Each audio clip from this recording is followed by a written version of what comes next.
Welcome to Jablam Hockey, folks. I'm your host, Peter Bojarinoff. You can find me on Twitter at Russian98. You can find the full show at Jablam Sports. If you have any questions or comments, please tweet us. Use the hashtag Jablam Sports. That's JABLAM Sports. If you haven't done so yet, please subscribe to us on your podcasting app, wherever it is, either Apple, Spotify, you name it. And please also click on the three dots in your podcasting app and share our show with three hockey fans you know. Thank you, everyone. Remember, check out our website, jablamsports.com, to see all our podcasts and even game notes for every episode, including this one. You'll get tidbits and links to all the things we mentioned on this show. For our podcasts on our website, click on podcasts and then hockey for this show specifically. What do we have for this episode? Well, it's an all Ottawa Senators episode. Just like last week, an all LA Kings episode. If you like Kings and their prospects, check that one out. This one's Senators, all draft, all lottery episode we've got for you. Enjoy this one, Senators fans. For guests on today's episode, we have joining us Colin Cudmore. He's a writer and editor at Silver 7 Sens. And Dylan Galloway, he's a head coach of Eastern Canada for FC Hockey. That's Future Considerations Hockey. Before we get to the show, it's Jablam Sports weekly poll time. We'll be having polls on our Twitter account every week at Jablam Sports. You can please vote on there. Also, comment below, and we might even mention it on the show. For this episode, we polled, who do you think the Senators GM, Pierre Dorion, would draft with the 3rd and 5th overall picks? Current votes so far as they stand right now, Tim Stützle has a landslide for that 3rd pick over Byfield. And for the 5th overall pick, Jamie Drysdale slightly over Marco Rossi. Stay tuned for more polls on our Twitter account at Jablam Sports.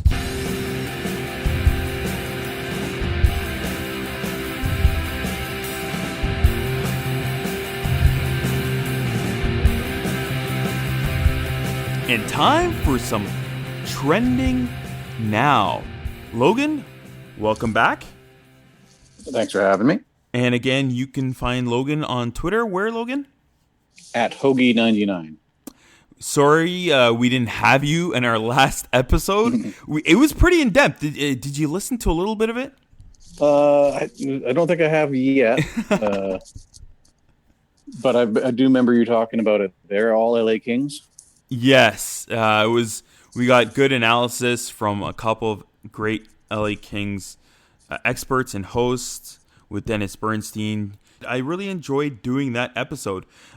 This one, a little more Sens analysis with their draft, and we'll get to that.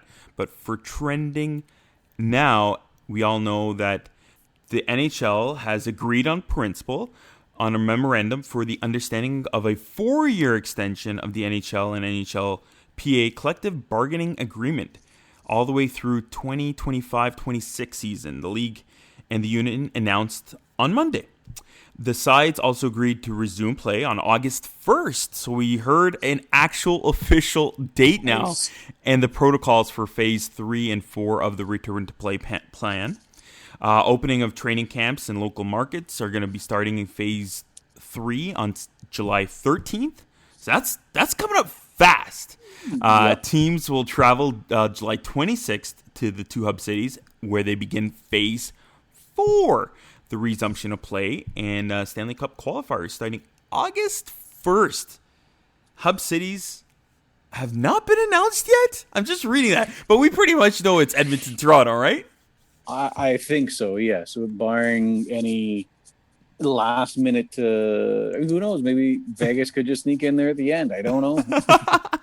We've been going so far, so back and forth on various issues, but especially the hub cities. Everybody's like, which, what, where, when, why, and if you, we can talk more and so much about that. And we have plans to talk about like what we really kind of want to talk about in terms of them coming back and the return to play. But let's just talk about this. I like the way so far in terms of all the other major sports. I kind of like the fluidity that Bettman and his team and the owners have done with the NHL and being kind of open to different possibilities and not nailing down dates until this Monday. In terms of the return to play compared to basketball going into Florida, oh my goodness, I know it's a bubble and you're in there, but still. Ugh. And then baseball where they're all traveling? Yeah, that one, the baseball one, they kind of doubled down. Florida went from bad to worse, and now the NBA is just kind of stuck there. Like you said, Bettman is very open to fluidity.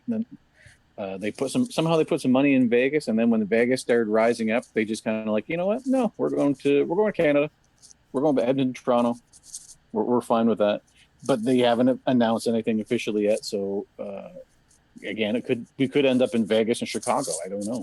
No, Logan. They're going to Edmonton, Toronto because I know that there's always secret microphones, especially tuning into our podcast, and they know that you're big on Edmonton, I'm big on Toronto, and that's why they're going there. Oh, okay. That is the reason. If we make the decision, then it's Edmonton, Toronto. Yeah, and please get me my own show on the NHL Network and all that, and they're going to do that. They're just the snap of fingers, and boom, we're there. Nice. All right, I'm okay with that. All right. Snap. Yeah. So let's first talk. Like, there's so much we can talk about, and I'm going to try for 2 weeks to plan a Jablam Sports Hockey episode specifically on focusing on the different possibilities and what's going on with Phase 4 and coming back. But right now we're going to talk about a little bit of the things that we thought was interesting. So number one, the players opting out. So like, again, we were talking about this earlier, just between ourselves, that it's in principle the new CBA. Does that mean official? And then they have 72 hours to opt out. And of course, the deadline, it would be July 13th.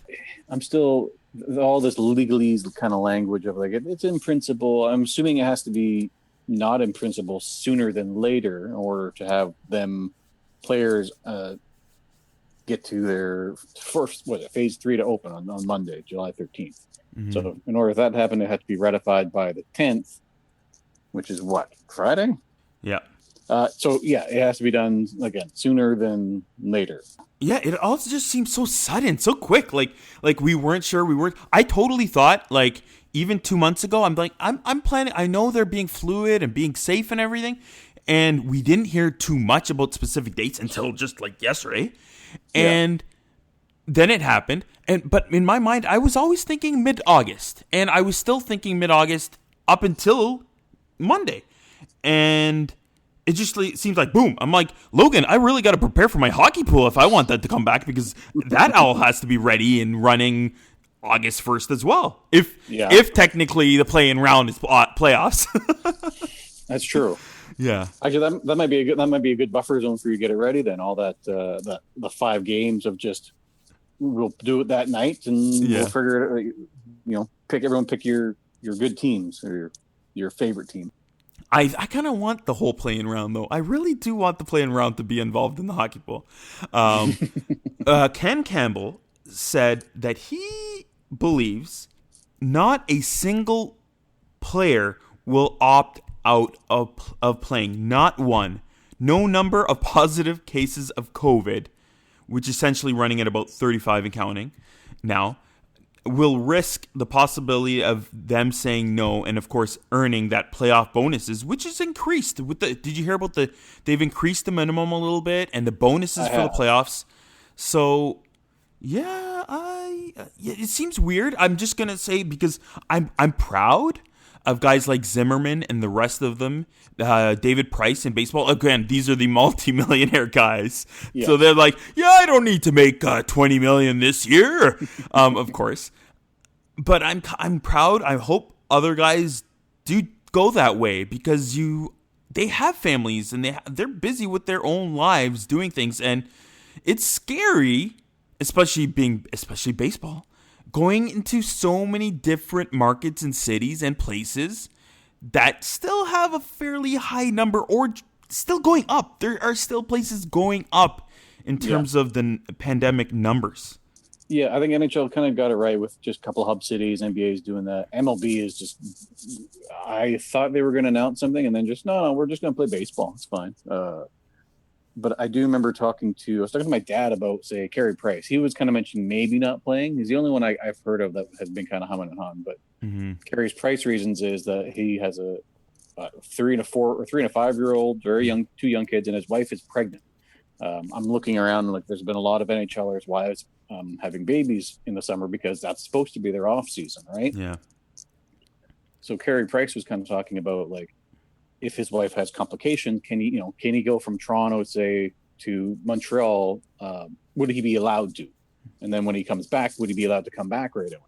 It's tough. I know. Yeah. We all know it's tough. And I don't know. I think you kind of have to make it very black and white with the lines here because you're dealing with something that is harmful to many people and can be harmful to a lot more and with debts. So I hope players like Price stay home then. Yeah, and I'm not going to disparage or make fun of anyone for staying home because and not wanting to play. It's their choice. If they're allowed to, they're right. Mackenzie was talking about guys like Domi and Capo. I didn't realize Capo. They both have they're both diabetics. Yeah. So they might have to go through some more rigorous testing if they want to play. But if there's a legit medical reason they don't want to play and maybe stay at home or that's on 100% acceptable. They are not holding against any of the players. They are legally allowed to do whatever they choose to do, and that's fine.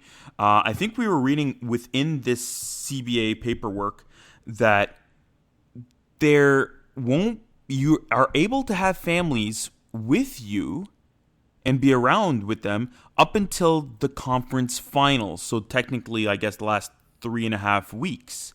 Yeah, that's another thing I dislike. It's the whole thing should technically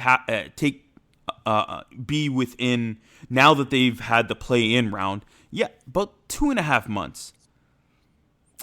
Man, it's hard for me. I think either they're totally in the bubble or they're not. And you got to choose one or the other. With them being able to be there or not, and then making the bubble a little tighter because it's the last 2 rounds. I don't know. I kind of don't like that. If they're going through the same process of getting in, I guess you'd have to go. Maybe you have to do the whole conference semifinals. Start with the families testing then to make sure everything's fine, and then when the conference finals and the finals happen, then you're still getting less people. You're just adding families to it. I was talking to my fiance about say NBA, NHL. It's you're going 2 months without seeing family or being around family and friends. You won't see your wife. NBA players we're talking about they're not going to be getting sex for 2 months. I'm sure some NHL players are thinking that too. And as silly as it seems, it's still you still. It's probably in someone's thought process, right? You're not going to get your favorite beer for a while. It's your mental health part of your mental health. So I can kind of understand maybe having your girlfriend join you for the finals or your wife or your family. You do want to be able to share that with your kids as well. That's part of the treat of making it and winning the cup is them all coming on the ice. But it does seem. Well, the whole thing is odd. So. Yeah. Well, going back to that sex thing, I don't know. I've gone without it for so long, especially in this pandemic that we are in, that, geez, man, you're millionaires, and do you want to win the championship, or is sex the thing that's going to stop you from trying to win in terms of what we're dealing with right now? That's going to stop you? Oh, my goodness. It might for someone, honestly. There's... made my 20 million. I'm just gonna go home now.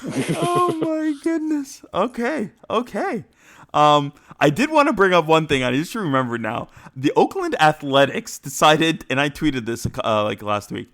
the Oakland Athletics have decided this great thing in the crowd that they're going to try to implement, and you can purchase them now, I believe.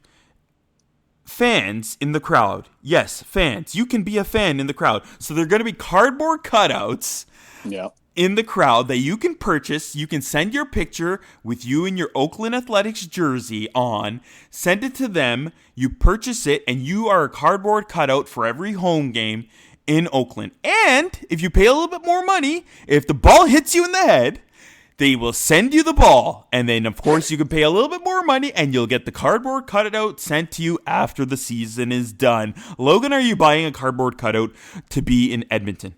Depending on the price. If I got to spend $20, I might do it. It might be a present for my dad and some friends as well. Mm-hmm. If it's $100 or $200, I'll just rather watch the games and drink beer. Yeah. I think they had different tiers, and it's like $65, $95, and I think $125. I would pay $125 for my cardboard cutout to be there for every single game. That's what it is. But of course, it's only Oakland games, so I guess from 60 it would be 30. But again, hey, whatever. 30 is great. Or like, say if we were doing only NHL and at Scotiabank Arena, my cardboard cutout is there for, say only the Leaf games. Hey, hopefully they go far. But if it's there and then, hey, say the puck hits it, just destroys it. And then what? I'm getting this cardboard cutout that's broken into pieces. I'll take it. Yeah. I'll take it. I'll take it. I'll pay my $125. I will take it. If it's there only for 7 games, booyah, I'm taking it. That'd be great. That'd be great memory. Hey, there's Mark cardboard cutout. Look at that in the back corner over there, behind Anderson. There's me. Do you pull a silly face, or do you actually do a serious face? Oh my God, yeah, ridiculous face. When I used to take pictures for like Canada's Wonderland and stuff growing up, I would do the most ridiculous stuff, and they would be so. Then, but when I would do those kind of photos, and you have to be serious, I would intentionally act ridiculous for 15 minutes. So then when I got to the line to take my photo, they were like, this guy's just being himself. This guy's just being himself.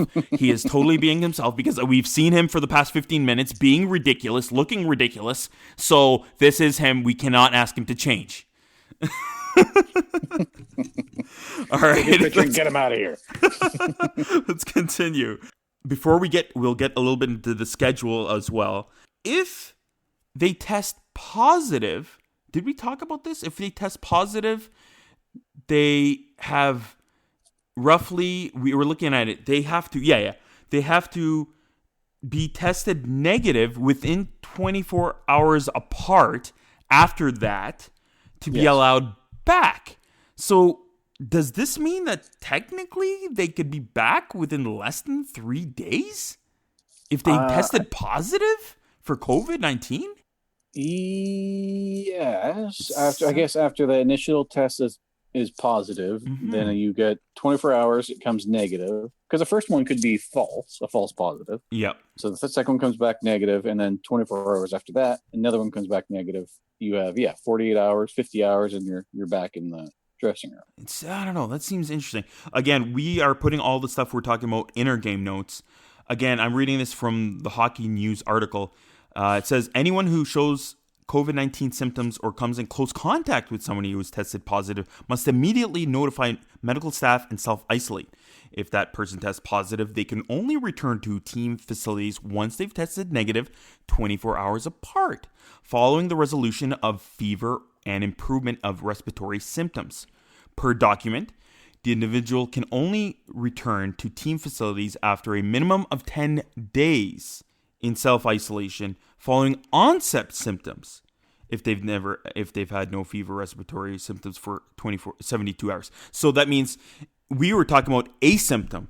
So if they don't have any symptoms and it seems like they've tested positive, we've gotten the test, it's positive, and then they aren't tested, they are tested that they're not positive, it's negative tests for 24 hours apart, say back to back right after, then they can come back. But if they do have symptoms, then again, minimum 10 days. And then, of course, then they have to do the tests again. Yes. Mm-hmm. So 10 days is pretty much could be an entire series. That would be very drastic if any of those teams, but specifically a team like your Edmonton Oilers, if, number 1 and number 2, Connor and Leon, both get it at the same time, they're done that series. Pretty much. I mean, if they somehow, they might be able to squeak out a win without them. Doubtful. But if you lose your top player or your 2 best players, you're pretty much done in that series. You not only want to be in that NHL bubble, you want your players to be in a bubble within that bubble. That's tough. I find it odd that if you get positive test and then again you're asymptomatic, and then you're negative, say the next day and the following day, and then you're back in 2.5 days. It seems like. I guess it's fair. They tested negative on 2 tests. Just, I don't know. A lot of these things irk me. Everything irks me, I guess, now that we're in this pandemic. I'm getting goosebumps right now thinking about things like this. It's very annoying, and I'm sorry and I apologize when we kind of giggle on certain things, because sometimes I get hysterical too thinking about some of this stuff. Let's go on. And lastly, we want to talk about is the schedule. Bob McKenzie was on TSN Hockey Insider Training with Gino Retta, and he was talking about the schedule, and he basically seemed like he was saying that they would pretty much do a 12 noon, 4 p.m., and 8 p.m. template, roughly. Of course, tweaking can be changed depending on TV scheduling. Thank you, States, and all your important shows that you have at prime time. That could change. So that, again, we were talking about, and you're getting confused on the time zones. But again, since they're in Toronto and Edmonton, that means every game 2 hours. 12 o'clock Toronto, 2 p.m.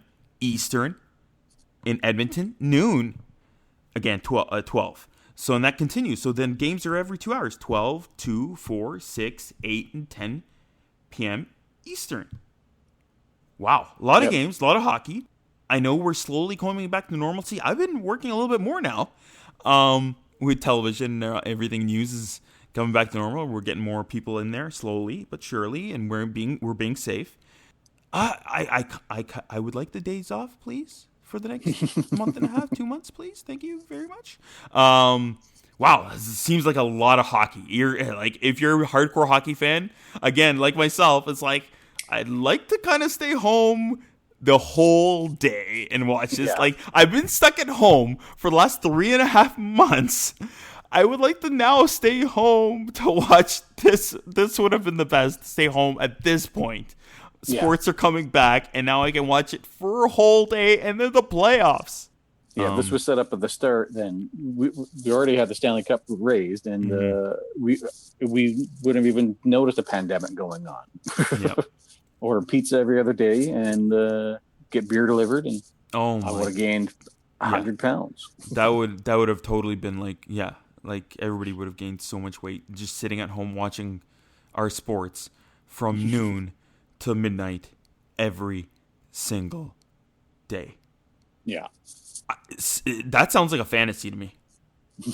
I mean, it's only going to be, it can only be the first couple rounds, or the pre-playoff, and then the first round, and then it probably mixes up after that. But after the first like playoff round, then it would be pretty much short. But still, that first month would be every day.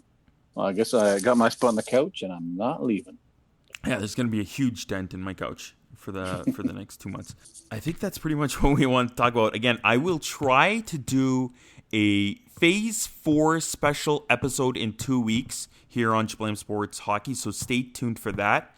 And we do have coming up next week a betting and app episode, the NHL Rank King app, and betting on sports and betting on hockey, and maybe even a little bit of betting in playoffs talk in next week's episode.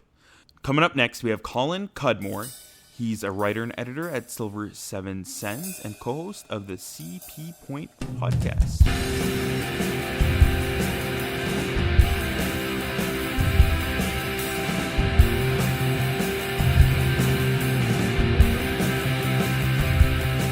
Now to chat, we have Colin Cudmore. He's a writer and editor at Silver 7 Sens and the co-host of the CP Pointcast. Welcome to the show, Colin. Awesome. Thanks so much for having me on, Peter. Really happy to chat about some Sens hockey today. You can also find him on Twitter at Cudmore Colin. That's Cudmore. Colin, let's talk about how you've been going on with the pandemic that we've all been going through in Ottawa.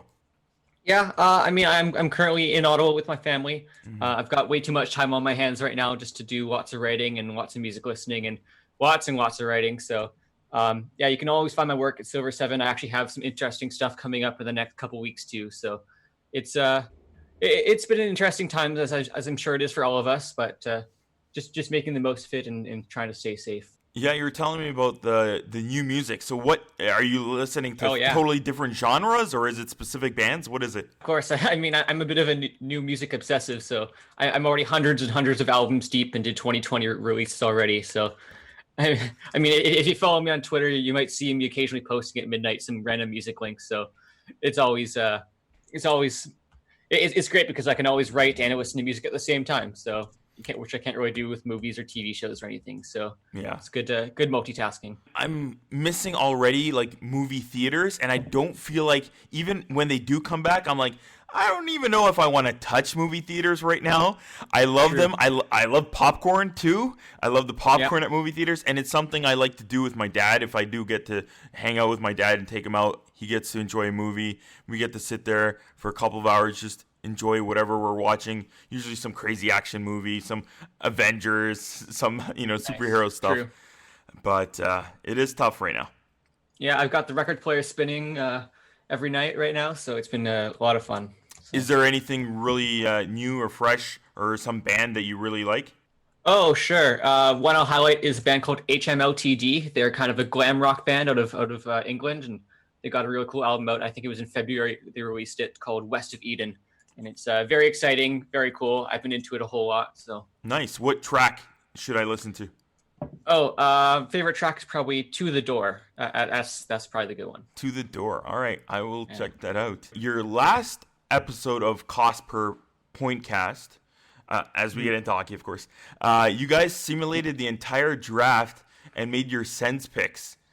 Mm-hmm. How did that go? What were those first, at least overall, those first picks? Yeah, so there's a great simulator tool from draftprospectshockey.com that my co-host Trevor and I used to go through all 13 of the Sens picks. It's wild to think they have that many picks this year. But we got lucky in the simulation. I'm a big fan of Quinton Byfield, and he ended up falling all the way to third for the Sens. So we got him there. We got Lucas Raymond at 5th overall too. And then Seth Jarvis is who we picked with the Islanders pick, because the Sens have all 3 first-round picks this year. So all 3 players I'm a huge fan of. My personal list, I have Byfield second, so to get him third was great. Lucas Raymond, I have him third on my list, so to get him at 5th was great. And Jarvis, I have him in my top 10 as well, so we got him at 21st. So to me, that was a big steal. So, yeah, but it's a full episode. We did all 13 of the Sens picks, especially in the second round too. I went a bit in depth on some guys too. So it's interesting. So the computer really put some players high and low. I guess LA drafted Stultz. Wow, Byfield third, I guess. Wow, that's pretty amazing. Interesting. I'll have to keep listening. I listened to most of it. I'm going to keep listening how the draft goes on as it goes into the deeper rounds. I mean, it was a fun experience for the Cost Per Point Cast too. A couple of months ago, I ran a series called Draft Debaters, where I had 2 scouts on every episode, and they debate their most differently ranked prospects. So we actually ended up having, I think, 8 episodes of that. Lots of great scouts from Chris Peters, from Scott Wheeler. A whole bunch of great scouts got to give their information there. You also had a top trending blog for about the NHL draft lottery. We're going to post all that on our game notes on our episode pages. Who do you think really, for the Sens, they will draft third overall? It'll be interesting to see how the draft plays out, because it all will come down to who Los Angeles will pick. Right now, there's the consensus number 1 overall pick in Alexis Lafreniere, and he'll go to whoever wins that number 1 overall pick, whichever play-in team loses. Second and third overall is kind of a whole different tier. Personally, I have Byfield as my clear second favorite player. He just has such a high ceiling, like Evgeny Malkin type domination on the ice whenever he steps on. It was interesting seeing Bob McKenzie release his draft list just a couple of weeks ago, right before the lottery, and Tim Stützle was the guy who ranked second on his board. And he's been a huge riser all year, playing in the DEL in Germany. And he still has a fantastic skill set and is an elite playmaker. And just the way he handles the puck and can evade defenders in that way and just get pucks towards the net is incredible. So he's been high on teams' radars all year. So it's kind of a 50-50 shot at this point, which was kind of crazy to think about going into the year. So whichever of those two players Los Angeles takes, Ottawa will get the other one, and I'll be ecstatic with whichever one they get. So that's how it'll probably play out for the third overall pick. And then the fifth overall pick, there's 2 picks later. It's really anyone's guess as to who they'll go with at that point. I have a tier of about maybe 8 to 10 players who I profiled on Silver 7 Sens who could all be potentially taken by the Sens. Anyone from some of the top goal scorers like Alexander Holtz or Cole Perfetti to defensemen like Jake Sanderson or Jamie Drysdale, or even a goaltender in Yaroslav Askarov. Who knows which direction they'll go, because the Sens just have so many holes on their roster at this point. And I'm sure we'll talk a bit later about some prospects, but they really need that high-end talent, which is what this draft is going to give them. Yeah, I think Drysdale would be great for the Sens if they can probably get him. He'd be the best defense prospect they've had since Erik Karlsson. So even with Thomas Chabot, it would be great to get someone on the right side to play alongside him, or maybe on a different pair. That would be an incredible 1-2 punch. Imagine Chabot and Jamie Drysdale. Speaking about Chabot, the Sens have a great young core. Brady Tkachuk, even Batherson, Colin White, and Logan Brown are right there as well. Who are the next maybe few kids do you think that could jump on this roster next year? Yeah, so you mentioned the top one in Drake Batherson, and he's been one of the top players in the AHL ever since he turned pro 2 years ago. And it was clear he was too good for the AHL this year. And he stepped into the NHL, played, I think, 20 or so games, and he looked fine, but he was kind of being held back a bit and restrained and wasn't getting many minutes. So next year, I think the expectation is that he'll be playing in a full role, possibly even in the top 6 as a winger. But he just has that high-end vision and playmaking skill, which is pretty incredible to think about, given that he was a 5th-round pick by the Sens in, I think, 2016. Mm-hmm. He's really come a long ways in his development, and I expect he'll be on the roster next year. Also, another guy is Josh Norris. He won the AHL Rookie of the Year this past year in his first pro season. He was part of the Erik Karlsson trade, the package coming back. And, he also just came out into pro hockey with flying colors, and he just sort of like Batherson, he just has really high and vision and playmaking ability, and has a nose for the net too. So he has a bit of a dual threat. Again, came a long ways in his development this past year. He was more of a two-way guy before, but his offensive side really showed this year. So those are 2 guys that I expect will make the jump. Logan Brown as well, really high-end playmaking center. I think he even has a higher ceiling than Josh Norris. He was an 11th or I believe 10th overall pick in 2015, I want to say. He's been injured a lot, and he actually played in Ottawa this year with good results for a fair amount, but it wasn't really in a full-time role. So I expect that those 3 will be for forwards they'll be on the full-time roster. And who knows, maybe we'll see someone like Alex Formenton, who's one of the fastest guys in the world, I'd say. Like Guy Boucher back when he was the Sens coach compared Formenton to Connor McDavid, and just the way he's so fast on the ice. And of course, he still has some catching up to do with his hands and his playmaking and all that sort of stuff. But he has some raw tools that can make him jump into the NHL next year.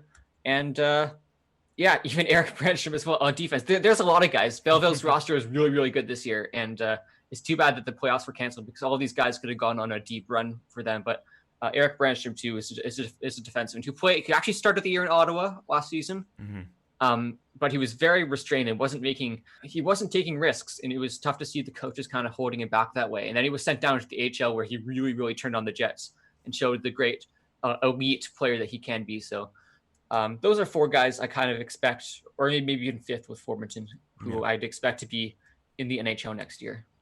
Thomas Chabot, what would you say his ceiling would be? I think he's already reached his ceiling, to be honest. I feel like he is a number 1 defenseman right now. He's been taking the reins on Ottawa as a play-driving number 1 defenseman. His point totals were definitely kind of low this year, but also have to be taken into consideration that the roster around him was just awful. He was playing a lot with Nikita Zaitsev, who is probably one of the worst defensemen in the NHL in terms of the way he drives up offense and gives up way too much defense. So Chabot was definitely saddled with him this past year. So yeah, Chabot, just the way he can quarterback a power play or even quarterback at 5v5 and just take control of the offensive zone from the back end. He is a number 1 defenseman right now in my mind. And I think that's ultimately how much higher can you go from there, essentially? Well, maybe winning some Norris Awards. Who knows? Yeah, true. You bashed on my boy Zaitsev. Do you think somebody will ever slot him appropriately as a 4 or 5 defenseman? Maybe the Sens might in the future once these other defensemen, young guys like Brandstrom and the rest of them move up in the lineup? Well, I mean, apologies. I didn't know you're a fan of Zaitsev, but I honestly don't think that he's even that.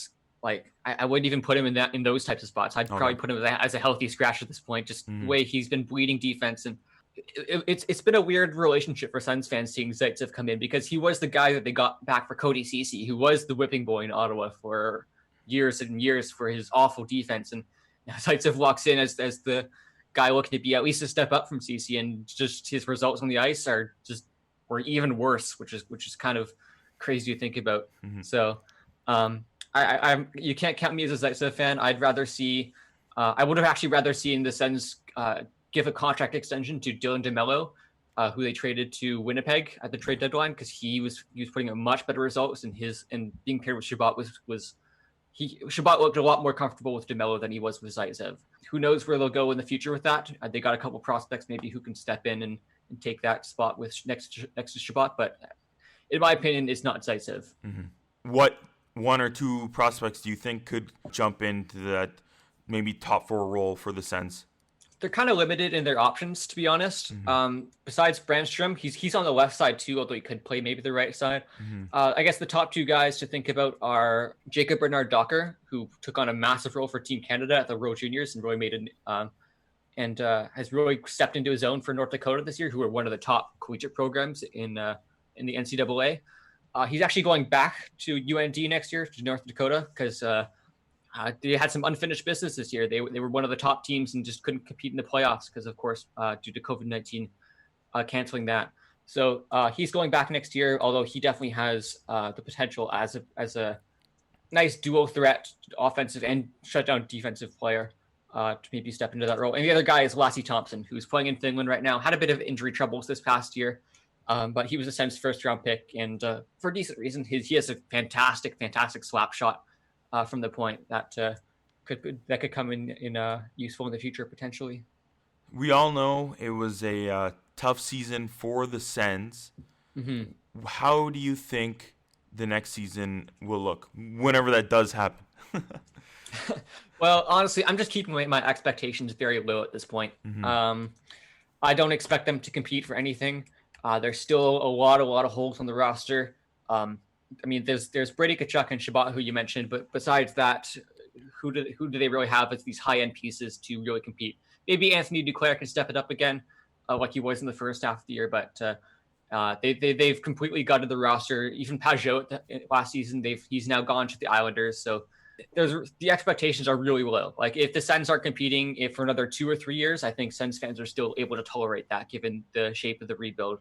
But yeah, I think the biggest goal next year is just to see how players develop, hope for some positive improvements on those fronts that maybe you can see them set up for some better competitiveness in the future. So maybe we'll even see one of the top picks, the 3rd and 5th overall this year. Maybe we'll see them in the NHL this year. But in terms of a record, I don't expect them to make the playoffs or even finish outside the bottom 5. Give our Leaf fans, listeners, a little update. It looked like Connor Brown had a pretty solid season last year. Yeah, he did. He was actually the Sens' most used forward all year, believe it or not. He was DJ Smith's go-to guy, and of course, DJ Smith was the former assistant from the Leafs, so it's why you saw him give big minutes to guys like Zaitsev and Connor Brown.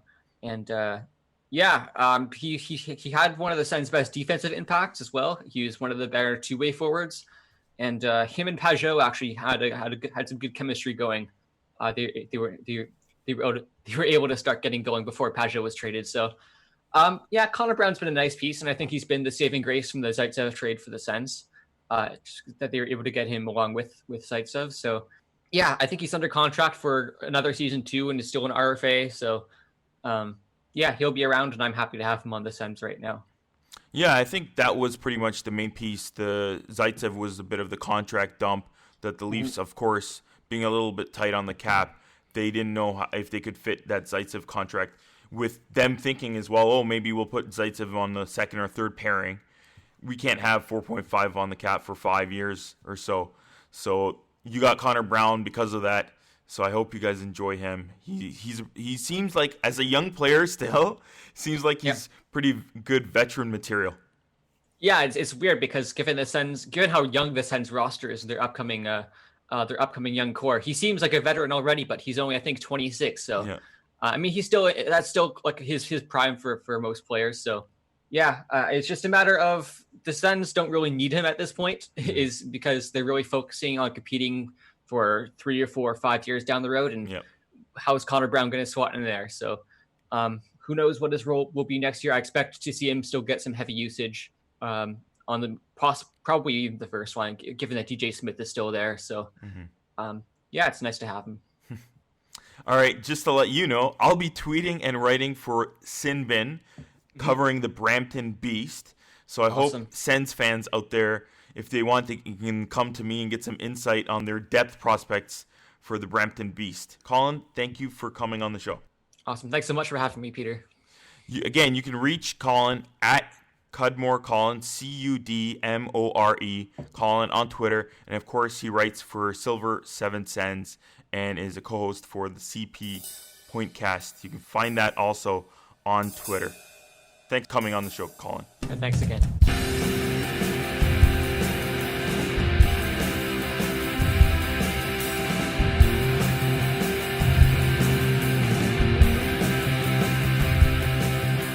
I'm glad Colin can join our show once again.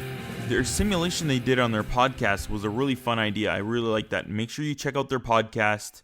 We'll have it on our game notes and episode page. Of course, you can check it out there in the link. Next up, we have Dylan Galloway. It's interesting to see what their scouts at FC Hockey look at when they're scouting. Listen in.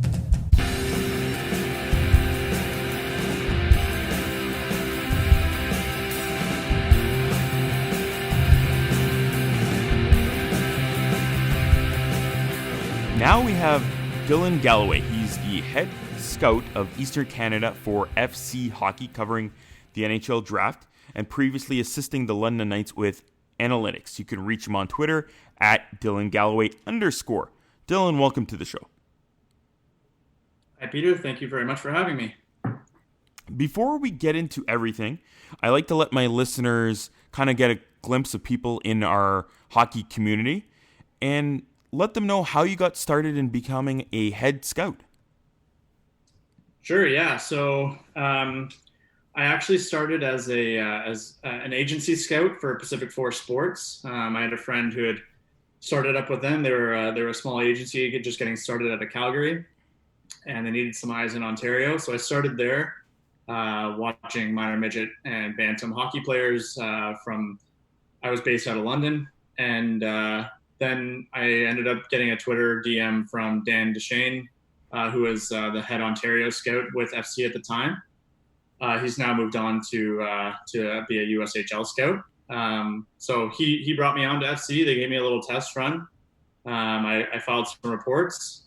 They brought me on that season, and I think that was 4 or 5 years ago at this point. And then I've just been with FC ever since. And when there was a vacancy opened up in the head scout position in Eastern Canada, they asked me to take that responsibility on. Like I said, I'd been with FC for 4 or 5 years now, and they liked my reporting, and they liked all of the other stuff that I do in the background in terms of rankings and organizing things. So they gave me the opportunity to be the head scout of Eastern Canada.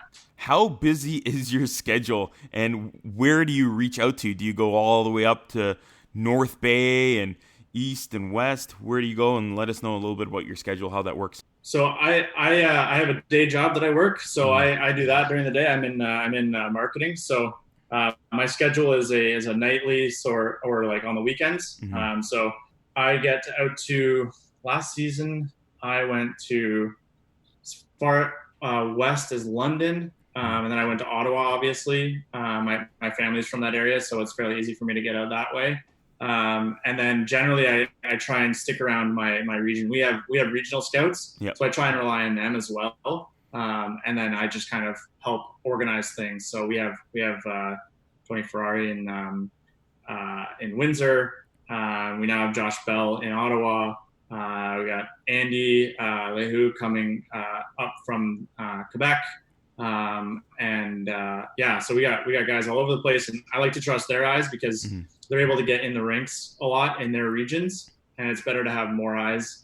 For me, anyways, it's better to have more eyes in each of the regions, really getting to know the prospects and getting a lot of views on very specific prospects, and then cross-referencing when they come into my region, going to Oshawa, Hamilton, Niagara, all that kind of stuff.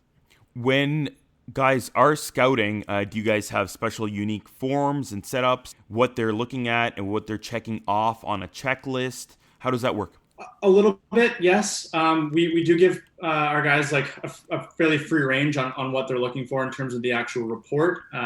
We have a document all set up with basic information. And then they fill out a written report that's, about 250 to 500 words. And then we also have a rating scale 1 to 5, skating, senses, defense, puck skills, stuff like that. And so we ask them to, I think there's six or eight things that we rate players on at a 1 to 5. And we just kind of use that as like a reference point for each of the players, just to kind of understand where our scouts feel they fall for each of the various skills that they watch. And then kind of using that to analyze how the scout interprets each player's skill. The team at FC Hockey, you guys created a fantastic draft guide. Explain in details how the guide works and where they can go and pick it up.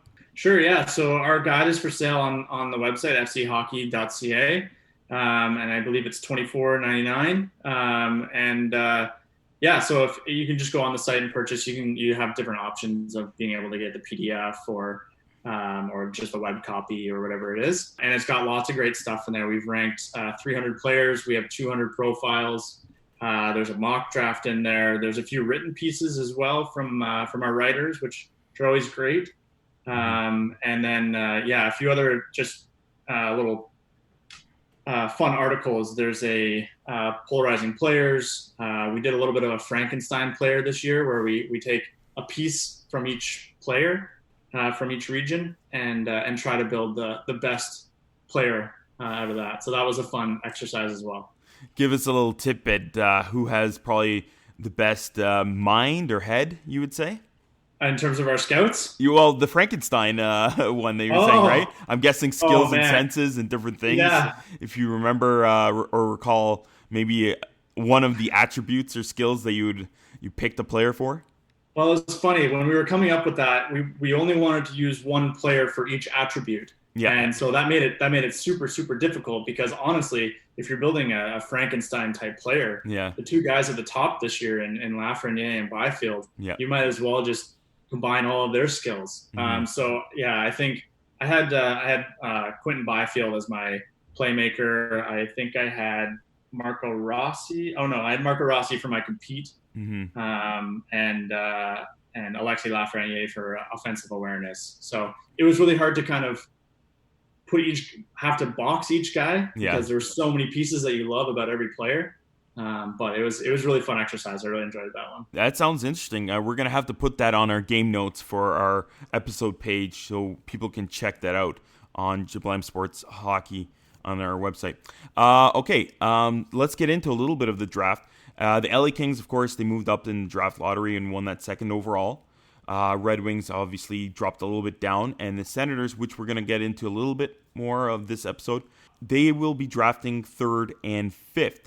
Of course, the Senators didn't win, but they do have a pretty good prospect pool already.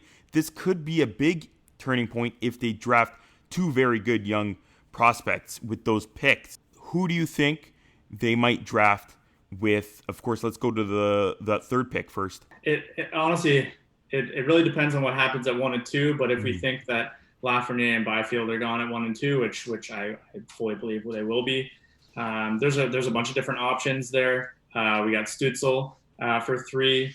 That could be a great option. The Sens always need a center, and he could play that. He could play wing, but I think he could also play center. He could be a good fit for the organization. And then there's a bunch of other really interesting players, I think, that fall in that 3 spot. Okay. I'm extremely high on Marco Rossi. Okay. I think his ability to compete at every moment of the game, stick to his habits, is really just a complete player. He's 5'9", and that's, quote unquote, the worst thing about him. And I don't even mind that. His play for me is just some of the best that we've ever seen in a very long time. And I don't want to say that he's a perfect hockey player, because there's definitely issues in his game, and he's not going to be a Connor McDavid or a Sidney Crosby type of player. He's not necessarily a generational talent, but what you're getting in that player is an extremely hard worker who's willing to put in the effort on the ice and off the ice. And I think that he would be a great pick at 3. Mm-hmm. In terms of that 5th pick, yeah, there's a lot of options there too. This top 10 of this draft is really, really deep. And you could look at filling an organizational need for the Sens in taking Askarov. That might be a reach at this point. The other guy that I think that they'll look at 5 could be Jake Sanderson. I think the Sens have a number of really good D, obviously, in Chabot and Brandstrom. But I think that Jake Sanderson brings something a little bit different than those two. Both of those guys are very offensively minded, and not that Jake Sanderson isn't. He's just also very good in his own defensive zone, and the growth that he showed from about January and December through the end of the season really shot him up the rankings and made me think that he could be a kid that really outdoes his ranking in if he gets taken anywhere after in between 6 and 15.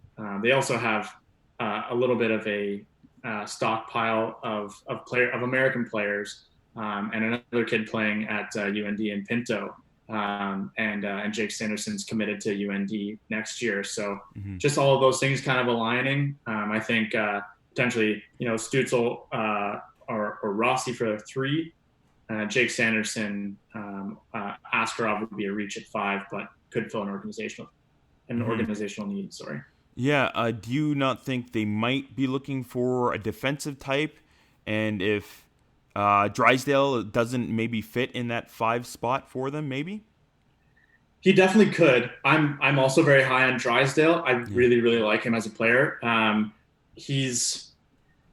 I wouldn't call him a defenseman in the traditional sense. I consider him an offensive rover. Yeah. He is pretty good in his own zone at this level. However, I think that his skill set is blue line forward. He's a great puck transitioner. He's wicked smart. This kid, his ability to assess the play, make the right play almost every single time, find those low pressure areas where his teammates are filling in the empty space in the ice. His ability to move that puck up the ice efficiently and effectively is, I think, in this draft, second to none out of the D.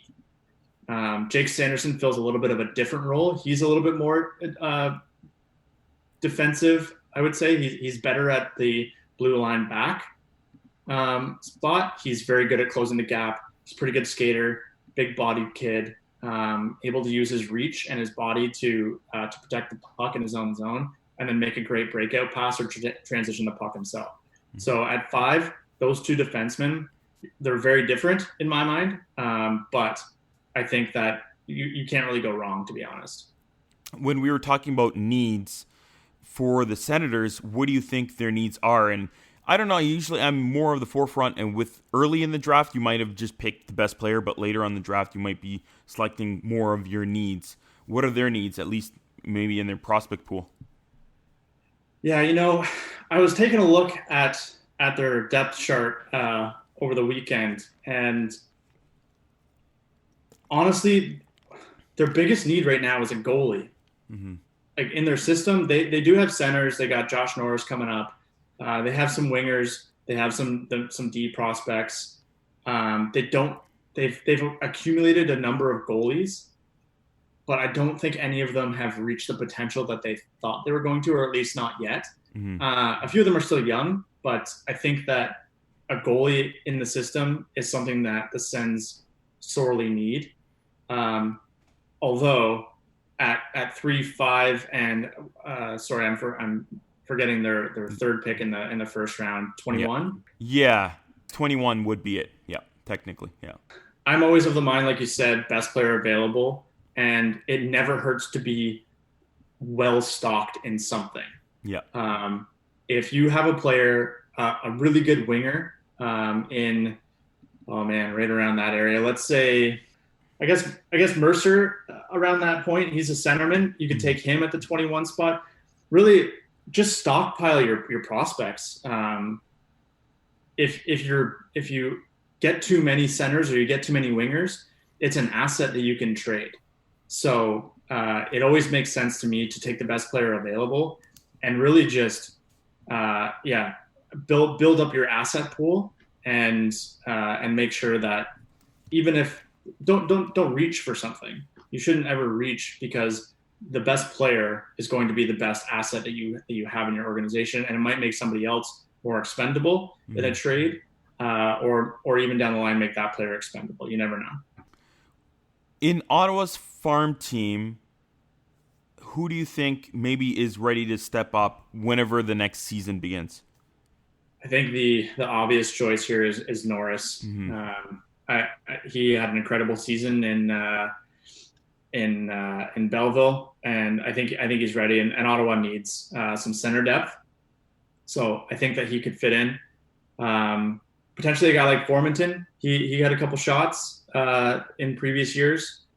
He could probably step up and play full time. Those are the two guys that stand out in my mind. And just before we leave, out of all the prospects they kind of have, and the ones that you haven't mentioned, like Norris, who has potential to be maybe that superstar? We already know that Tkachuk and Shabbat are fantastic, and they're pretty much already in that area. But who's in there, down there, in their prospects right now that could be a potential really big player for them? Yeah, outside of Norris or like Brandstrom, I think has a really high ceiling if he can get there. I mean, he's already playing at the NHL level, so I think he could really skyrocket and be something really special. Then you got guys like Bernard Docker. He could be something that turns out for the Senators. So they do have a few options, and I liked Formanton when he was playing for London during his draft year. Mm-hmm. We really liked him as a player and just liked his trajectory. So those are three players, maybe not superstar level, maybe not even like elite, but outside of Norris, I think that those are the guys in my mind that have the most potential to outplay their draft position. Dylan, thank you for coming on the show. You can reach him on Twitter at DylanGalloway_. It was great having you on. Thank you very much, Peter. Yeah, really appreciate it.